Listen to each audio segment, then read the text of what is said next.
Hi! Hello. We've already recorded once and now have to re-record because the audio stopped working after 3 minutes. So It was unfortunate. we're just going to pretend like we're asking these questions for the very first time. Or you're asking the questions. I'm answering them for the first time. I probably forgot the answers already, so it'll be genuine for me. It's a little weird because I had a camera, but the audio wasn't working, so now we're having to do it on a webcam, so it's a little awkward. Anyway, let's get started. So, I will be interviewing you about the But Make It horror story, The House Held by Ivy. I guess the first question I have is, like, how did you come about the idea of that story? I was listening to, well, this is inspired by the song Ivy by Taylor Swift, and I was listening to it, and there was the line, and the old widow goes to the stone every day, but I just sit here and wait, grieving for the living. And that put an image in my head. I can't remember the exact process of it because sometimes my brain just starts working and doing things, and I don't remember exactly how events unfold, but I know that was the line that inspired everything. Okay. Well, I really enjoyed reading it, and I am not as familiar with Taylor Swift songs as you are, so I had to listen to the song a few times and kind of piece together where you were kind of getting inspiration for your story or where I felt like you were getting inspiration for your story and relate that to what I was reading for The House Held by Ivy, which, by the way, if you haven't read it or seen the video on YouTube, then I would highly recommend, because there's probably going to be spoilers, and just through the nature of interviewing about how a story is, it'd probably be better if you knew exactly what the story was. Yes, and this was all just a big ruse to get you to listen to Taylor Swift's songs in more depth, so it's why this exists. It didn't ever have anything to do with coming up with stories. Oh, is that what this whole thing was to just get me to listen to more Taylor Swift? Yeah. Oh. It wasn't enough that you went to her concert with me. I had to have you really analyze her songs. I think you tipped your hand a little too early on this one, but it is what it is. We could talk about my take on the story first, like kind of what I thought about it, maybe some things that I found really interesting and some things that maybe I had some criticisms about or I needed some more clarification on. And then once we're done with that, I would like to kind of talk about where I felt that you got inspiration from the song and talk about the lyrics and how it showed up into the story. And, go from there and see whatever else we need to talk about or whatever other questions I have about the story. So to start off, when I was first reading the story, and I was doing it in sort of an editorial sense the very first time I was reading it. Yes. And so I was going through, I was kind of going with like a fine-tooth comb and kind of paying attention to everything, writing a few comments here and there, either grammatical or content or what have you. And then very quickly I stopped adding those comments because I was really enjoying what I was reading and kind of got lost in the story for a little bit. It was also one of the first times I've read one of your stories all the way through. So there was a little bit of that going on, the joy of reading one of your stories for the first time. And admittedly, it was a really good story from my opinion. It was a little slow burn horror. I don't read a lot of horror. Most of the books I read are either science fiction, fantasy, something like that. Mm-hmm. So, it was different. It was definitely different, but I liked the flow. I liked where everything was going. So I guess from all that is to say that when I initially started reading it, I did not know where that story was going to ultimately go. Yes. Did you, when you were first coming up with the idea of this and putting pen to paper, did you know where you were going with it? Did you have that idea, or was it starting from one end to the other? Or, I had scenes in my head, and I had a basic idea of what was happening, but I didn't quite know everything. So some of it I did know where it was going, but other parts was kind of just a surprise of wherever the story was taking me as I was writing. But I think the basic thing that I had in my head was I had the image of Theodora walking and seeing Mrs. Sumner in the graveyard. And also, I had the image of the husband starting a fire because of the line, he's going to burn this house to the ground. So I had a bit of an idea of how it was going to end, but not exactly how or how I was going to get there. Okay. Well, yeah, I didn't know where that story was ultimately going. Oh, sorry, fell out of frame there. Sorry, this microphone picks up everything, so you're going to hear dogs and cats and every little crack. So while I was reading your story, one thing I found really interesting and enjoyable was that the setting / period was fairly ambiguous. Yes. So I didn't really know when this was supposed to be taking place, if this was, current day, 1700s. There might be a few things in there that kind of give you a general idea, but for the most part, I didn't know when this was supposed to happen. So was that intentional or just a, happy accident? Yes and no, because I knew that I didn't want cell phones to be part of the story, because I feel, especially with horror, I think cell phones can really be a hindrance to the story. It's either, okay, well, the solution is simple, just call somebody, or there's the stereotypical, oh, the cell phones aren't working. So I knew that I didn't want communication to be that attainable, but I didn't have a clear-cut year in mind either. Because if you look at it, if you read it, Hugh and his wife, they're relatively wealthy. I wouldn't say they're billionaire status or anything. Definitely not. He's like an architect. But he's a very, very successful architect. And they only have one car, so I'm not really sure what time frame it's supposed to be set in myself, but I don't know. Some of the things I did was more so to avoid having contact be as attainable as it is today. So it was like yes and no. I kind of. Yeah. Well, I enjoyed it. I liked that, it was kind of up. You left it up to the reader to kind of put it together in their head where they felt that this story fit. Mm-hmm. And that was cool. That was a cool thing. The next thing, so my favorite line in the story, I have to say, is probably the originality line. If you recall off the top of the head how that went. Yeah, so getting a little personal here, I have had multiple breakdowns about not being where I want to be with my career, not even having a start to my career in terms of writing. Yeah, I know, it's very frustrating, Lily, my dog agrees. But, so during one of my many breakdowns of crying about how I either am not good enough or not original enough, I remember you telling me that it's not really so much as you're not good, because I know there was a story, I guess, you had from college where, because I felt like people had been lying to me my entire life about how I'm a good writer, because I'm like, if I'm so good, then why am I not getting anywhere? And you're like, you told me it's not that you're not good, it's just maybe you are good, but now you're in a pool of people who are also good, and it's a matter of either being better or capturing people's attention in that pool of people who are also very good. And I was like, okay, well, if I'm good and I'm not original, then where does that leave me? And so that scene was written a couple hours after my breakdown of why am I not anywhere with my career. So that was a bit of kind of real life coming into the story. Well, it was a good line regardless, even if it's coming from a place of, maybe insecurity and maybe a little too closer to home. Yeah. But I found it to be a good line nonetheless. Thank you. That was a very therapeutic scene to read, or write, I should say. Mm-hmm. Well, now, according to my notes, we're moving into a little bit of the criticism parts of the thing. So some things where I maybe, didn't understand fully what was going on, so yes. I didn't have the best idea of it, or things I just didn't entirely enjoy the most.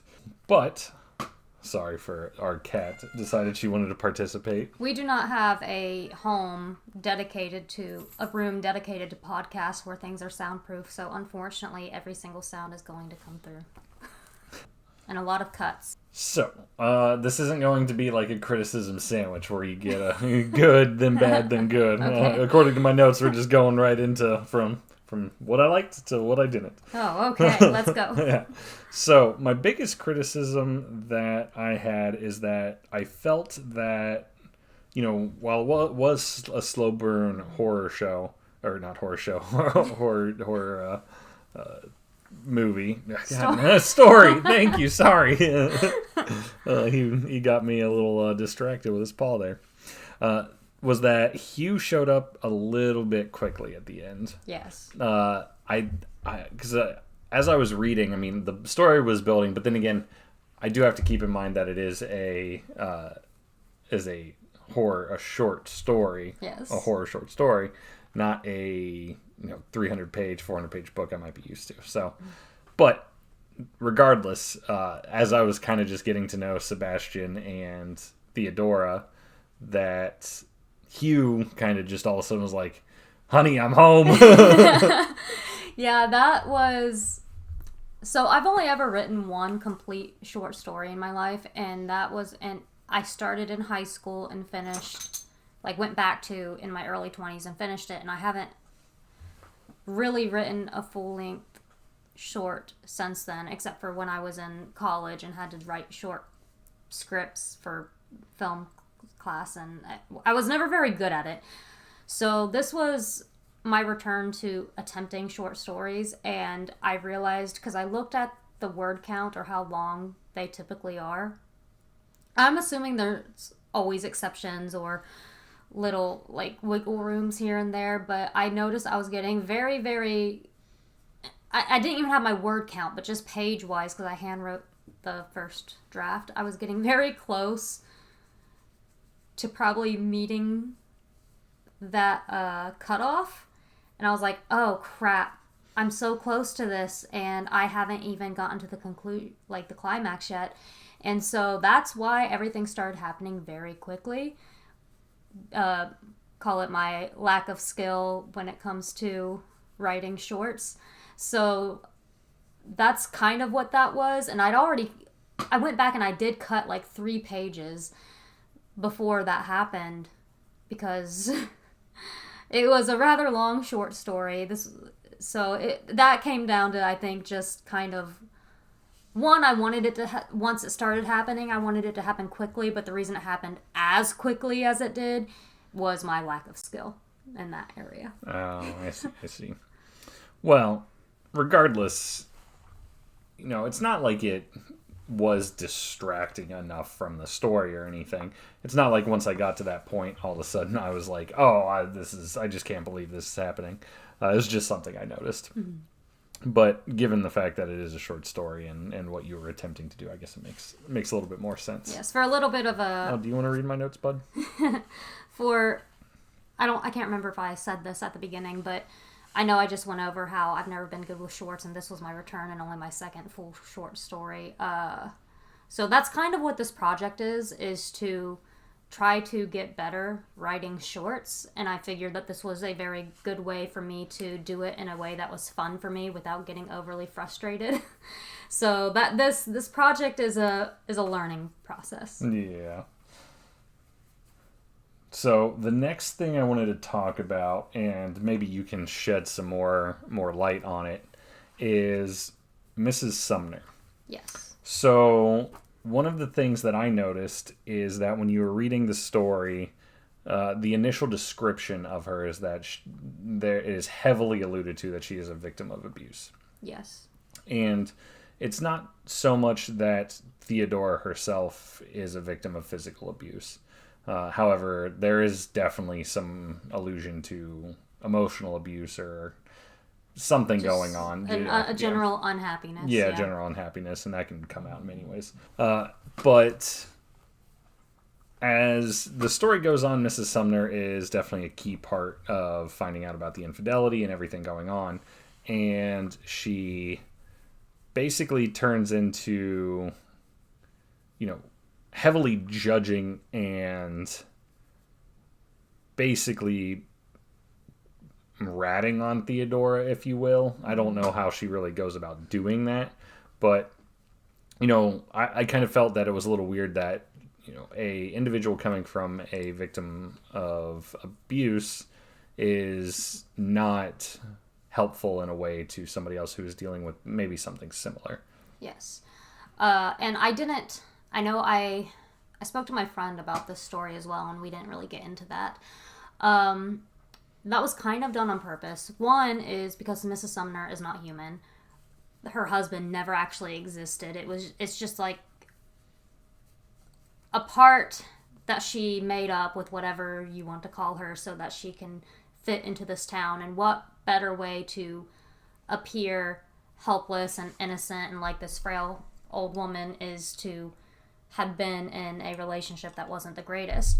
And also there was a bit of commentary without really going into it of, even though she's not a human, we went into how the time period isn't exactly specified, but I know, so we see a lot of today how a lot of the older generation kind of criticizes people our age and even younger and even maybe slightly older than us of how, oh, everyone's getting divorced. People can't just stay together. Marriages lasted so much longer. People stuck by their husbands or their wives back in this time or when I was younger and this, that, and the other. And they're not taking into consideration all of the unhappiness that was probably going on during those times as well. And people just stayed in a marriage because they were unhappy.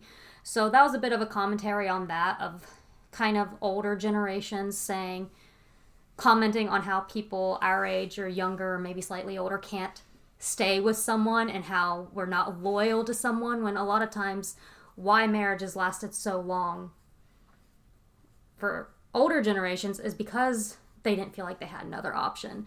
And so that was kind of a commentary on that of, well, I can stay through my husband through this, so why can't you stay through this?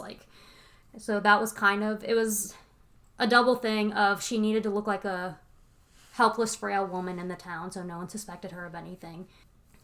And then also a commentary on nobody wants to just stick by their partner these days. So that's something that I didn't really know when I was reading it, or something I didn't necessarily pick up on. Now, while there is supernatural elements throughout the story, which I find very interesting, because I like my sci-fi, I like my fantasy, so weaving in some supernatural stuff, great. But I didn't really know that Miss Sumner or Mrs. Sumner was supposed to be a supernatural entity, if you will. So is there anything you want to add about that? How did you come up with that idea? Or was that, something that was what you built upon for the entirety of the story? Is I want an old woman to be this supernatural thing and she is going to cause havoc in somebody's life.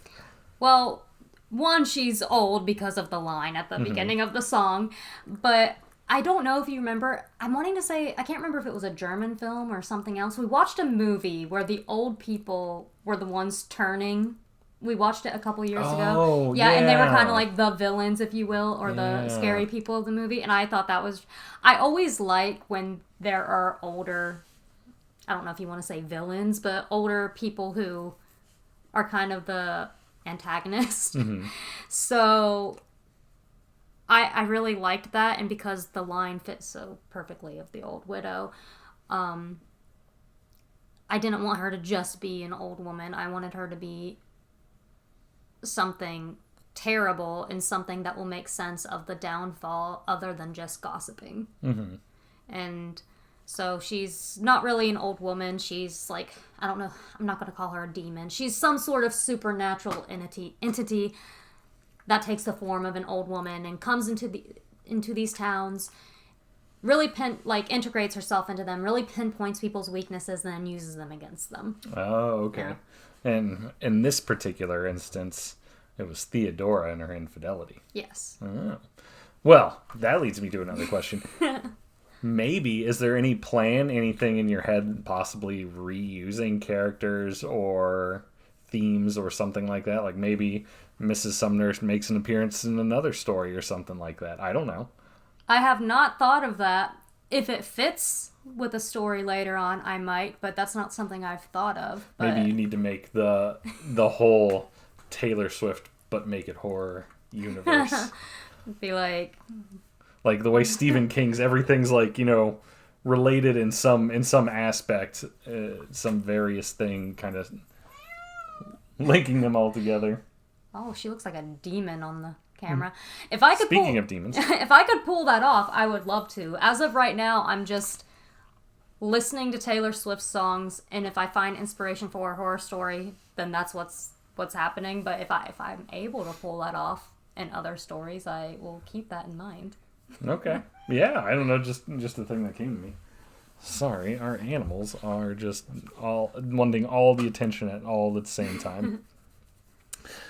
Well, now that I kind of went through some of the big things that I thought about the story and some of the criticisms I had, we got our own demon, the Void. Hello, Void. Maybe it's time to talk about what I found in the lyrics and how it relates to the story. Mm-hmm. So I think the best way to go about doing this is to maybe go chronological with the story and pick out the lines that I think fit with the story rather than going through the song chronologically. Yes, okay. Okay. So to start off with the story, I know we talked about it already, but got to talk about it again. The line, "And the old widow goes to the stone every day, but I don't. I just sit here and wait, grieving for the living." That is pretty much what prompted this whole thing, right? Yes. Okay. But obviously I found that out in the very beginning where, as the story is progressing, Theodora is walking and sees Mrs. Sumner sitting in the graveyard as this, ice cold snow and the murder of crows or the ravens. Yeah, the ravens. Yeah. Don't ask me to tell you the difference between a crow and a raven. I just picked one. I think one's bigger than the other. But yeah, I'm not a bird expert. So yeah, I was able to pick out that line. Mm-hmm. And sorry, because we did already film this part, I don't know if you were going. I know you said last time that you thought the most important part was "And the old woman goes to the stone every day." Yeah. But to me, the most important part from whatever, I don't really know the terminal, whatever you would call it, like for the song, the most important line to me there is, "But I just sit here and wait, grieving for the living." Oh, so that's what you find most important out of that part of the song. Yes. Okay, where I thought, the big thing was "And the old woman goes to the stone every day."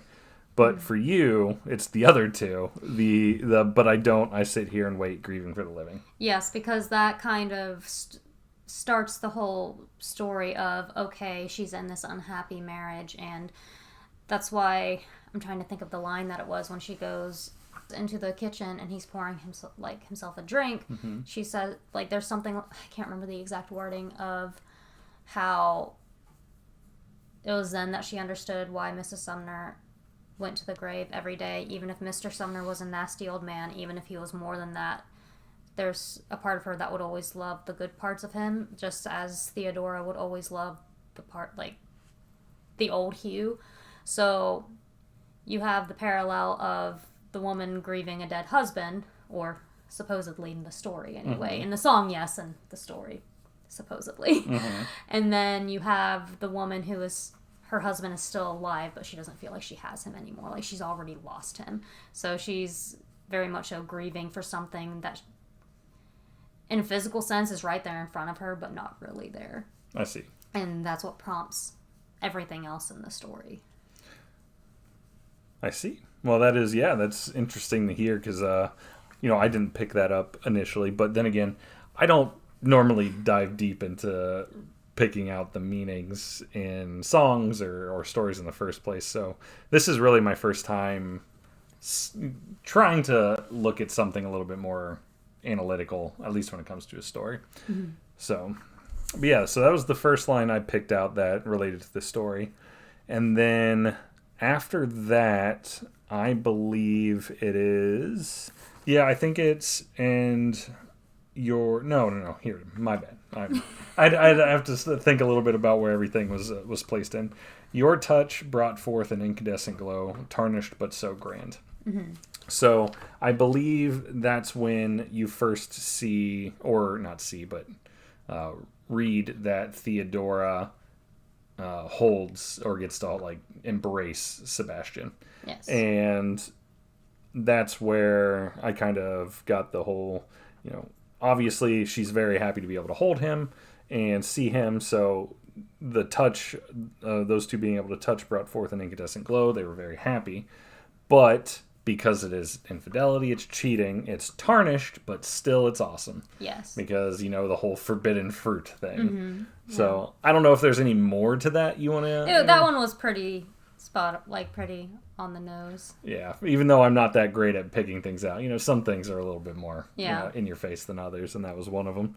But yeah, still, that line definitely stuck out to me. And then following along with that, pretty much, I think, within the same scene, is your opal eyes are all I wish to see. He wants what's only yours. Mm-hmm. So I get that you relate Sebastian's blue eyes to being opalescent. That's how you that's how you tie that in.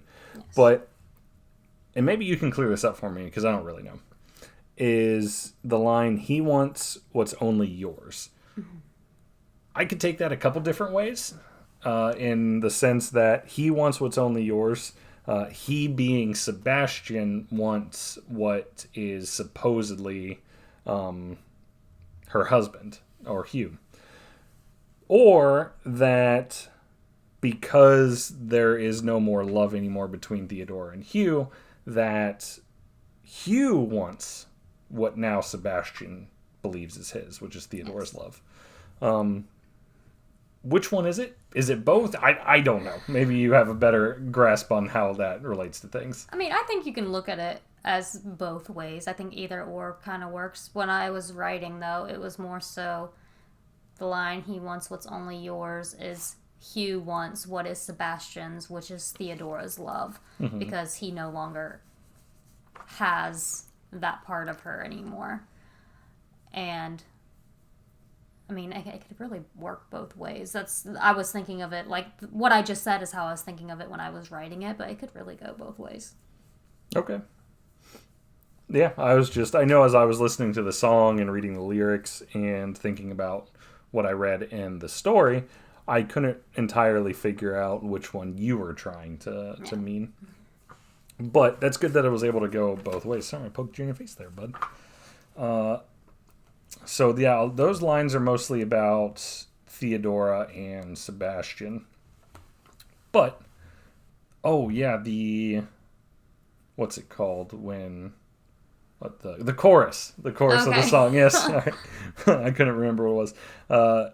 When, during the chorus, she's singing, taking mine, but it's been promised to another. Oh, I can't stop you putting roots in my dreamland. My house of stone, your ivy grows, and now I'm covered in you.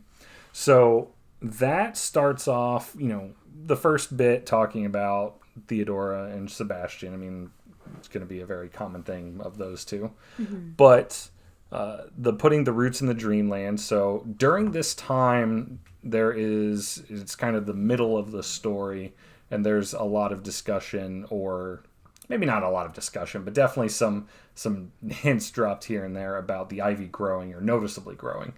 And so as the affair is progressing, Sebastian's putting more roots into her dreamland, all that stuff. But also the ivy is actually growing too. Yes. So you kind of get a bit of everything going on there. Yeah, as the infidelity progresses, the ivy also grows. And I think the other thing was, what was it, the house of stone? Yeah. There was the literal house mm-hmm. made of stone, and then there's also what you could refer to as, I know it says house, but you can refer to that as like the way you feel, like people say heart of stone. You can refer to that as Theodora having a heart of stone, or a house of stone, if you will, like towards her husband. Oh. And kind of how Sebastian kind of gets through that and makes her less hard at times. Interesting. I did not think of it in that way. I was definitely going for the more literal sense of the house that Hugh built for her is mm-hmm. built out of stone. I'm starting to get the feeling here that there's a bunch of layers.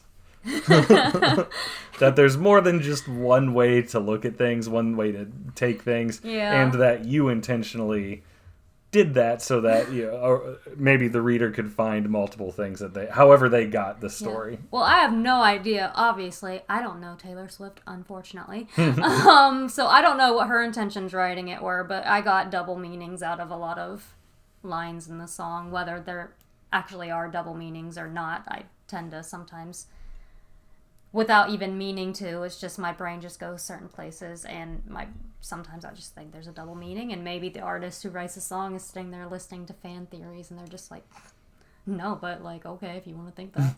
I don't know. Interesting nonetheless. Maybe when it comes to some of your other stories, and as I read those, I'm going to have to maybe look at them from a couple different lenses to see all the layers. Or maybe you write stories like an onion grows layers. Maybe your stories are onions. They are onions. And that's okay. That's okay. Maybe just a little bit of a Shrek reference. Kayla's horror stories are like onions. They got layers. This one does. The second one, not as much. Well, I haven't read that one yet, so we'll have to see when I read it. But going on to the next bit. Now, these ones kind of all happen pretty quick, and even though there's multiple lines that tie into where I felt like they went into the story, they all kind of relate to the end of the story, or like how things begin to wrap up. So I think it starts. Oh, no, we didn't even talk about this one. The line, or dare to sit and watch what will become and drink my husband's wine. How could I forget? How could I forget that one? Yes, that was a big part of the story. Yeah. And I remember talking to my friend about it, and I think I really liked that line, because although I do not condone cheating at all, it was just kind of this, at least, in the story, Hugh he loves his wine, whether it's because he actually loves it or because it's a status kind of thing for him to be able to afford the best wines. But like this thing that he holds so dear, and she's sharing it with somebody else. Yeah. Yeah, for sure. There is a definitive point in this story where it almost feels like she's kind of like happy, or like giving off the big middle finger to Hugh, because they're sitting there drinking his expensive wine. Yeah, behind his back, and as they just watch whatever happens of their relationship. Yeah. But that was a good scene. I liked that too, and that also ties in. I think that was the same time where that originality line is in that same scene. I think so. Yeah. I know there are a couple scenes where there's wine, but I think, yeah. Well, now that we talked about that, now we're going to move into where the story begins to wrap up. So I think it starts with, he's going to burn this house to the ground. Yes. Enter Hugh. Enter Hugh. Yes, and at this point, Hugh is not really himself. No. I don't know if you want to call it a possession or what. And the way I'm thinking of it is, he is aware of everything that's going on, but he's not controlling it. Oh, really? Mrs. Sumner is the one who is having him do what he is. And I know in the story, I don't specify where they live either. I say that he is in London. He never made it to London. So the story doesn't take place in London, at least. Yes. I wasn't going to attempt to write in an area that I have no idea. But so he never made it to London. Mrs. Sumner did whatever Mrs. Sumner does as he left, before he even made it to, if you want to say, an airport, if you want to say horse and carriage or car, whatever you want to, however you want to look at it. Or boat, yes. Who knows where this is taking place? Yeah, because I guess you can't get to London if you're in America from a horse and carriage. You can get to the boat that way. True. That's true. Yeah, but like, however you want to look at it, he never made it past basically leaving his home. And so Mrs. Sumner has kind of just had him hidden away somewhere, waiting to release him at the perfect moment. And I think we need to know more about Mrs. Sumner. Might need to create an entire story just to explain her. oh, what are you trying to think? What song would I even do that with? I don't know. Maybe this has to be something else outside of the song. Maybe it's Willow. Willow has witchy vibes, I guess. Maybe. But I can't even remember what we were saying. We were talking about he's going to burn this house to the ground. Yeah. So I really had when I was listening to the song, trying to figure out where else to go with it, that obviously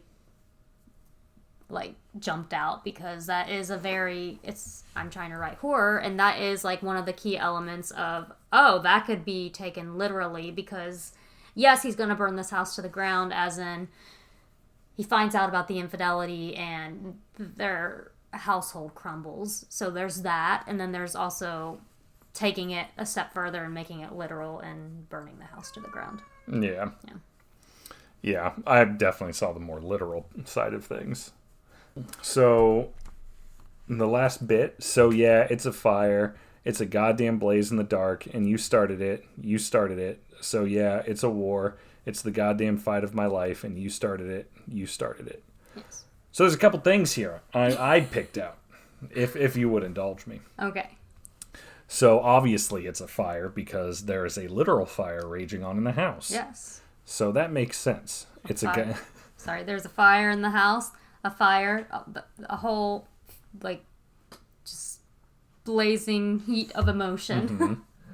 And then it's a goddamn blaze in the dark, because it's happening at night. Mm-hmm. The house is on fire at night. Yep.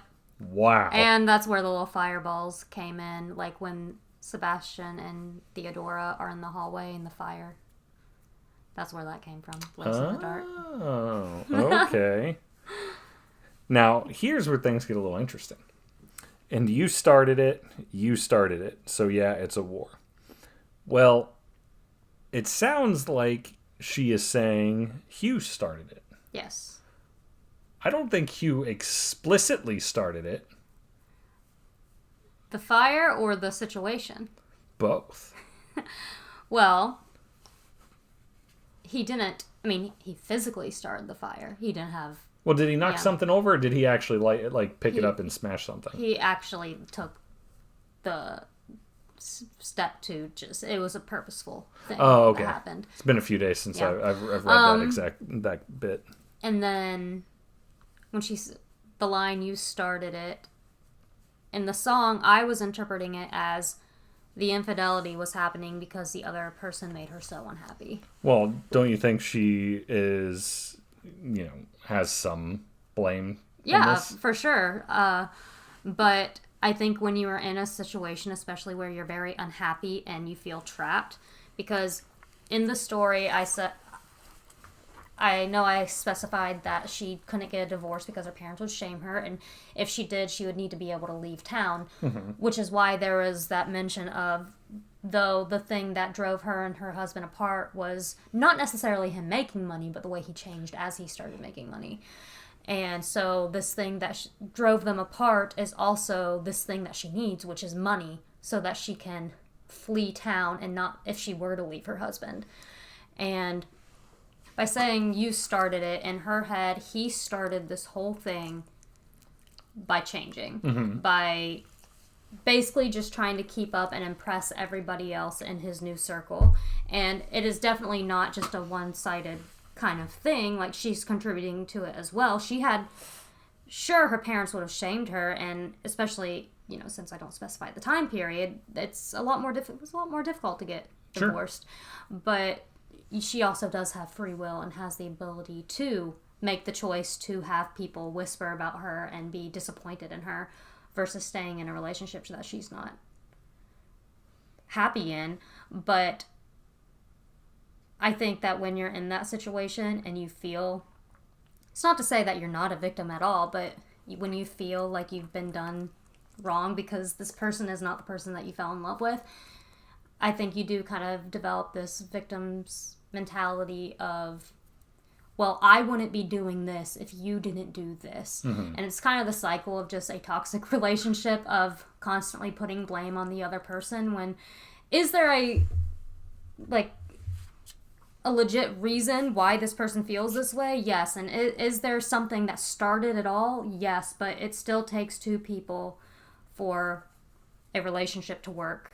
And she could have ended it, but she didn't. So instead of, to me, like, in the song, when she's saying you started it, it's, hey, this is your fault that this is happening because you weren't keeping me happy. You weren't doing the things you needed to do. And I don't know if that's the intention of the song or not, but that's what I was going with in my story is Hugh started all of this by changing and making her so unhappy. So, one word. Layers. Layers. That's what I was getting out of that. But then, it goes on to, it's the goddamn fight of my life. But that seems pretty literal, given that she is literally fighting for her life. Yes. And doesn't really go the way she wanted it to. No, it does not. No. But then you started it. So back to, the same thing of where it really feels like in this instance that Theodora unfortunately has no self-reflection of the fact that it kind of takes two to tango a little bit. Obviously, Hugh became, emotionally closed off and changed personalities and did whatever to push her away to where they didn't really have love between themselves anymore. But she ultimately did choose to enter into an affair. Yeah. So, she doesn't seem to have any, at least if you think about this song and relating it to the story, that she didn't really have any, she didn't feel responsible for how any of the situation came to be. Yeah. And I could be totally misinterpreting the song, but my pain fits in the palm of your freezing hand. That was the other thing, is Sebastian is taking on her pain, where she doesn't feel like Hugh really cares about it. And I think I really, with this particular story, because I've always had a very harsh look at infidelity, which I feel rightfully so, but I think the older that I get, though it's not something I would ever recommend doing, I can understand why things happen sometimes in certain relationships and certain situations. And so I didn't really want to make the story of, hey, look, this husband, he changed, and so he's a terrible piece of shit. So I didn't want to make him just the villain of the story. I also didn't want to make Sebastian or Theodora the villain of the story, because though they're doing a bad thing, Hugh also did a bad thing. And I'm not going to say that one's worse than the other or not, but... Oh no, everybody's bad here. There's no good person. I think all of them, for me anyway, all of them care to an extent, but all of them are also too selfish to not go for what they want. And I really wanted it to... I wanted it to show that basically when there is an unhappy relationship, whether you stay in it or leave... whether if you're staying in it and you're being faithful, or if you stay in it and you're being unfaithful, basically everybody loses no matter what. Right. And so...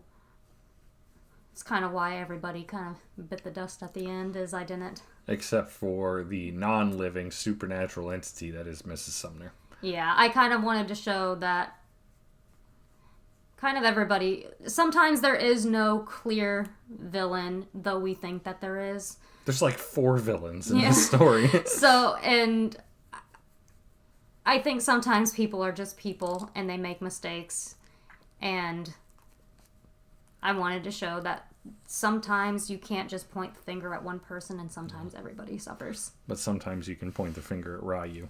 Yeah, at the dog. Well, now we come to the end. The last little bit, the last few lines of the story, or of the song and the story, that go, and now I'm covered in you, you. Now I'm covered in you, in you. Mm-hmm. and there's a lot of things going on there. Yeah. Because in this one, I picked up on a couple layers. Ah. Aha. So first, we're gonna work our way down a little bit. Okay. First layer, big layer. The house is covered in ivy. It just gets engulfed in ivy, which is interesting because it's on fire, but it sounds like the ivy engulfed it so much that it like snuffed out the fire. Well, it is a house of stone. True, that is true. Yeah. That's true. So that's why the outside stays intact and covered in ivy. It is a house of stone. Well, and then so there's the covered in ivy, the house covered in ivy, and then there's all the bits of everybody covered in each other's blood and burning and everything and ash, and how Theodora is covered in Sebastian, which is covered in Hugh, which is covered in all of each other, and some covered various... in the ivy, covered in they're... everything's covered in everything. Yeah. That was the plan? That was the idea? That was the plan, yes. Well, I picked up on that one a little bit. But I liked how that kind of wraps up, and how you're taking this song and you're making something entirely unique out of it, something entirely different. That, whether Taylor had any intention of having the song mean anything even somewhat close to that, but the way that you're just able to take that and turn it into something like this and find unique meaning to some parts of the story, some parts of the line, and interweave them or just expand upon them in general. It was very interesting. I really enjoyed reading it. I did. And I'm not just saying that as your husband either. I would have no problem, saying if something needed a little bit more work than others. But this one... You have. Oh, yeah. And I think that's part of a relationship is to do things like that. But for this one, I really did enjoy it. Good. I liked it. I was a little hesitant on trying to, analyze the song and relate it to the story and do not necessarily the interview portion like this. This is fun and for both of us. But I didn't know how analyzing the song and relating to the story was going to go. But it went a lot better than I thought, at least for this one. I don't know if this one, the other ones are going to be in a different position. Yeah, this one definitely, I think I had a lot more inspiration, or I guess, inspiration is the right word, when it came to directly from the song, whereas the second one, which we'll talk about next time, which is Monster at Midnight, inspired by the song New Year's Day, that one was more so a singular line. Well, maybe there'll be more in there than, or at least maybe I'll pick out things that you weren't entirely meaning to. So... Now, I do know the premise of Monster at Midnight. I haven't read the story, but I know kind of where you were going because you talked to me about it. So I'm excited to see the actual, read the whole story. Yeah, that one's one that we had a lot going on while I wrote that one, and I kind of rushed it, and it shows. Well, there's maybe there's an opportunity in the future to retool it, rewrite it, or change some things and kind of flesh it out to make it the story that you actually want. And then maybe we could talk about comparing the other two, the two stories, the old version and the new version. Isn't that right, Ryan? But... And he desperately wanted attention for this specific hour.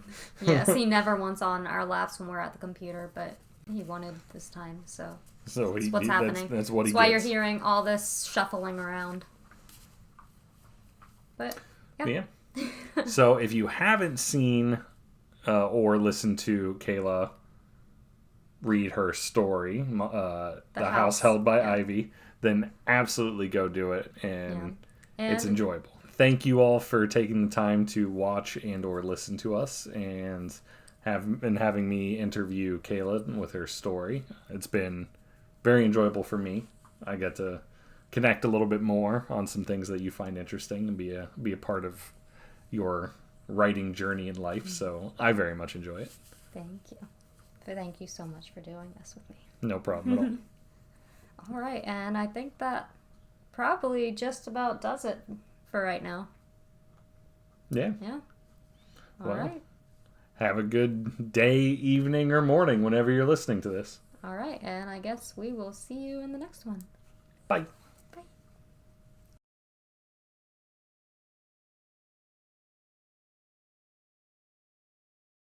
Interesting, and Oh, you gonna get the butt? You gonna get the butt? You gonna get the butt? You gonna get the butt? Get the butt. Get the butt. Go get the butt.